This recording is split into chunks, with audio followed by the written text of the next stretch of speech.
Polres Metro Jakut gelar perkara kasus tewasnya taruna STIP, bakal ada tersangka baru.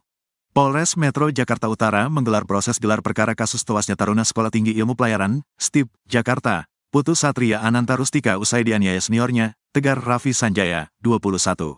Kapolres Metro Jakarta Utara Kombes Pol Gideon Arif Setiawan mengatakan gelar perkara yang dilakukan hari ini merupakan tahap akhir untuk menyinkronkan sejumlah alat bukti yang selama ini penyidik dapatkan. Kami sedang melakukan tahap finalisasi dari sinkronisasi alat bukti tadi dengan gelar perkara ya, kata Gideon kepada wartawan, Rabu, tanggal 8 Mei tahun 2024.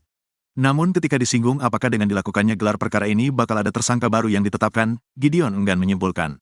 Pasalnya saat ini penyidik masih melakukan proses penyidikan secara mendalam salah satunya dengan melibatkan ahli serta pemeriksaan terhadap sejumlah saksi. Lalu pertanyaannya apakah terbuka peluang untuk tersangka lain? Ini dalam konteks pengumpulan barang bukti dan memang kita melakukan penyidikan dengan hati-hati, jelasnya. Jadi kita melibatkan secara komprehensif juga, ada pembuktian dari ahli kemudian sinkronisasi dari keterangan saksi, ini yang penting, tambahnya. Adapun sejauh ini kata Gideon pihaknya telah memeriksa sebanyak 36 orang saksi dalam proses penyidikan kasus tewasnya Putu. Keterangan 36 saksi itu lanjut dia, akan disesuaikan dengan bukti rekaman CCTV yang juga telah pihaknya dapatkan selama ini.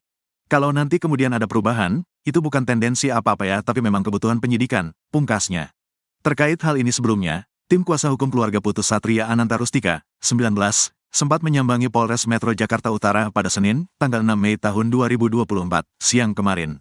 Kuasa hukum keluarga Putu Satria, Cito Cumbradika mengatakan, adapun kedatangan pihaknya itu guna mencari tahu perkembangan kasus tewasnya Putu usai dianiaya oleh seniornya yakni Tegar Raffi Sanjaya, 21.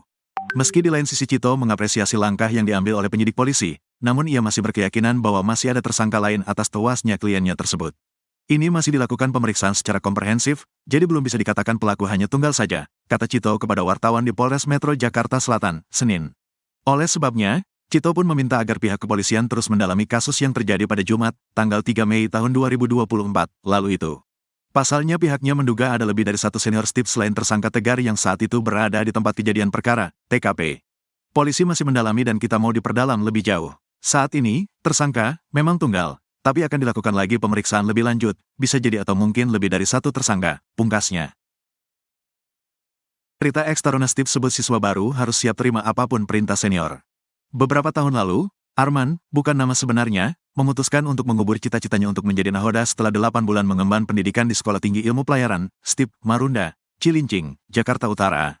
Terlepas dari perpeloncoan yang disebut sudah turun-temurun, alasan utama Arman mengundurkan diri dari sekolah kedinasan tersebut karena dia difitnah salah satu kakak tingkatnya.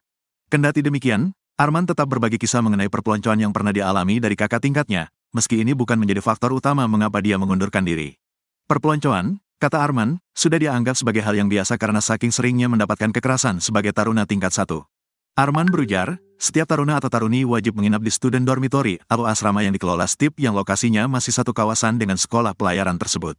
Dalam satu kamar setidaknya terdapat 4 orang yang terdiri dari 3 taruna tingkat 1 dan 1 taruna tingkat 4. Namun, kondisi tersebut tergantung dengan luas kamar, terkadang ada yang dihuni 2 taruna tingkat 4 dan 3 taruna tingkat 1. Kata Arman, ini memang peraturan STIP yang menempatkan taruna seperti itu. Selama Arman mengemban pendidikan di STIP, dia mengaku tidak pernah melihat taruna I tingkat 3. Sebab, seluruh taruna I tengah tingkat 3 sedang menjalani program magang. Oleh karena itu, hanya ada taruna I tingkat 1, 2, dan 4 di STIP. Setiap hari, taruna tingkat 1 diwajibkan bangun pukul 4 waktu Indonesia Barat untuk berolahraga di lapangan bintang, tempat yang dianggap sakral bagi seluruh taruna I STIP. Kalau untuk lari jam 4 waktu Indonesia Barat, itu hanya untuk tingkat 1 saja dan itu memang peraturan dari sekolah. Mungkin dilatih untuk bangun pagi, terus senam, ucap Arman saat berbincang dengan Kompas.com, Selasa, tanggal 7 Mei tahun 2024. Setelah berolahraga, taruna tingkat 1 kembali ke kamar masing-masing untuk salat subuh, mandi, dan rapi-rapi sebelum melaksanakan apel pukul 6.30 waktu Indonesia Barat. Saat momen ini, taruna tingkat 1 juga harus menyiapkan seragam taruna tingkat 4 yang satu kamar dengan mereka. Ini peraturan tidak tertulis, tapi turun-temurun. Istilahnya, kami, taruna 1, ngebraso. Kan di seragam ada logam, itu harus mengilap. Kami juga harus menyiapkan baju, dasi, dan lain-lain. Itu setiap hari, kata dia. Arman berujar, setiap taruna tingkat 1 juga harus terlihat sigap dan cekatan ketika melaksanakan suatu hal. Karena itu taruna tingkat 1 diwajibkan untuk berlari setiap saat. Kalau senior melihat taruna tingkat 1 tidak berlari, mereka akan menegurnya sambil berteriak. Sebelum kegiatan makan bersama dimulai, biasanya senior memanfaatkan momen ini untuk bertindak seenaknya terhadap taruna tingkat 1 yang satu meja dengannya. Tingkat 1 harus tahu nama senior yang satu meja dengan dia. Tapi, senior terkadang sengaja copot nemtek. Nanti ditanya, "Lu tahu enggak nama gue siapa?" Ujar dia.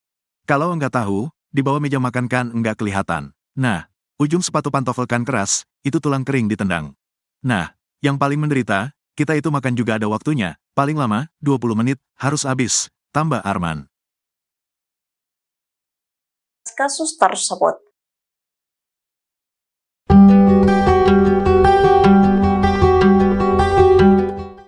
Kasus penganiayaan di Sekolah Tinggi Ilmu Pelayaran Jakarta yang berujung tewasnya taruna bukan pertama kali terjadi. Sejak tahun 2014 sudah ada 4 taruna yang meregang nyawa akibat dianiaya senior.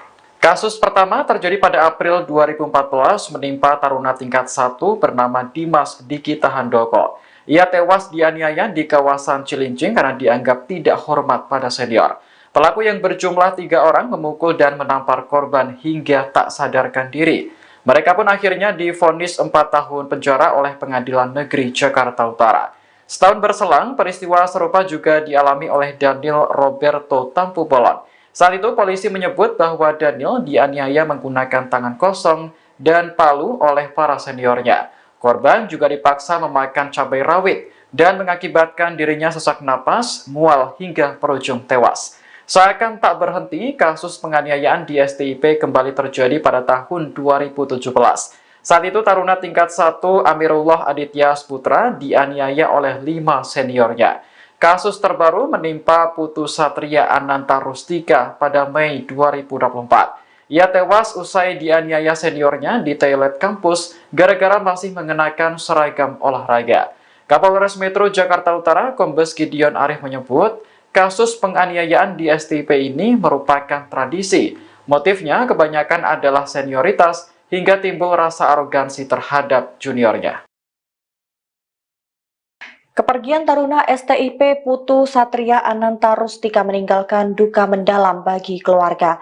Putu tewas dianiaya seniornya Tegar Raffi Sanjaya di toilet dekat ruang kelas kampus pada Jumat 3 Mei 2024. Jenazah korban pun disambut isak tangis keluarga di Klungkung, Bali pada Minggu 5 Mei 2024. Ibunda korban Ninengah Rusmini langsung lemas saat melihat jenazah putranya berada dalam peti. Ia tampak sangat terpukul dengan kepergian putra sulungnya itu.